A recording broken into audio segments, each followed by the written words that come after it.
Have you ever wondered how to take your horse's vital signs? Hi, I'm Teddy Franke, and on behalf of the Certified Horsemanship Association, this is a safety and educational tip. This is my assistant, Stacy Gazelle, and my horse's name is Jack. He's an American quarter horse. So when we're talking about vitals, we're talking about temperature, pulse, and respiration, which are the three main vitals that we're going to be focusing on today. The first one we're going to look at is actually your horse's pulse. Now, a horse's pulse should be somewhere between 30 and 40 beats per minute. If your horse is going a little bit faster or a little bit slower, it's not time to panic. What you really want to do is you want to compare that with what their resting vitals are.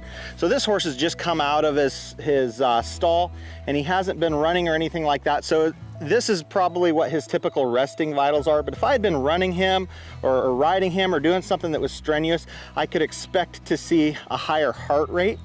If he were sick or something like that, then we might also expect to have a higher heart rate. So this is something that you could pass on to your vet if you needed to. It's just information that'll help them get an understanding of your situation. I'm gonna go ahead and use the stopwatch on my smartphone, and that's gonna keep track of my time, and I'm gonna go for about 15 seconds of listening to the heartbeat. And then I'm gonna actually times that by 4, and that'll give me the number of beats in a minute. So let me go ahead and show you how you might check that pulse and how you might calculate the amount of time compared to the amount of heartbeats that you hear. We're using a stethoscope today that we're gonna put underneath our horse, right behind their elbow, and we'll move it around until we can find a real clear heartbeat. And now that I have it acquired, I'm gonna go ahead and start my stopwatch. Now, you may not have access to a stethoscope, and so if that's the case, there's other ways that you can take your horse's pulse. For example, you can go right underneath their jowl here, and you'll find an artery that runs right along the bone there. You press your finger against it, and you'll have to move your finger around a little bit to find it, but as soon as you'll find it, you'll find a real clear, crisp pulse. Another place that we may look for a pulse is along the back of the pastern. This is a really interesting place to find a pulse, because if your horse has a condition such as founder or something like that, then there's increased blood flow to that area. That's where you'd maybe find a pounding pulse.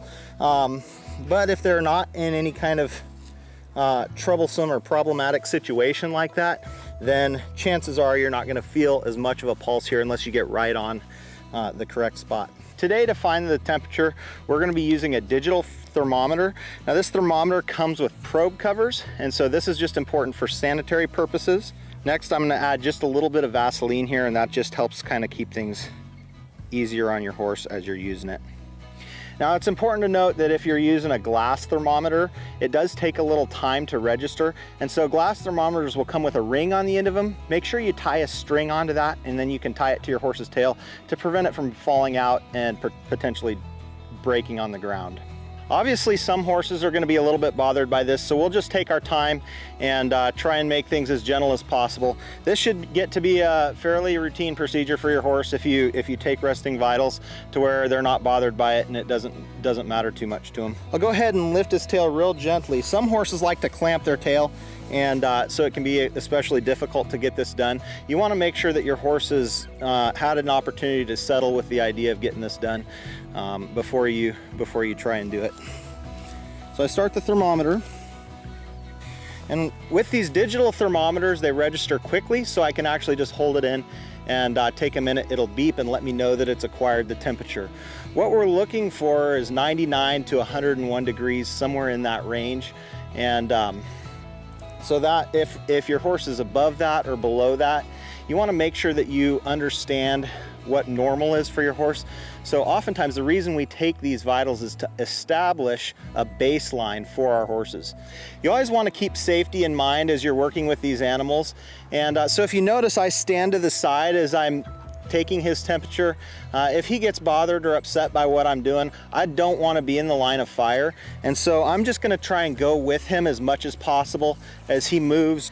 Jack's being real nice here, and he's settled with the idea of this, and he's allowing us to do this. So it makes it helpful if you've taken the time to train your horse for this sort of thing, so that when an emergency does happen, you don't have to try and figure that out as things are progressing. Okay, so we came out at 100.2 degrees, so that's well within normal. And so that's what we want to see, is a horse that's in those normal tolerances. The final thing that we're going to be doing is checking our horse's respiration. Now keep in mind, your horse's respiration should be somewhere between 15 and 30 breaths per minute. Now this can vary a lot because your horse can hold their breath, or they may be breathing a little bit hard because they've been working. So you want to take that into account and understand that respiration can be one of the toughest things to really measure on your horse. I'm going to start by putting my hand on my horse and feeling as I watch my horse's flank to see if I can see movement in inhaling and exhaling. The best way to stand is so that you're looking towards your horse's tail. That way you can see a real definite movement. Another place to check is at your horse's nostril. Oftentimes their nostril will flare just a little bit as they're inhaling and exhaling. You can also use a stethoscope against your horse's trachea, and you can listen for breaths. This has been an educational and safety tip brought to you by the Certified Horsemanship Association. My name's Teddy Franke. Thank you.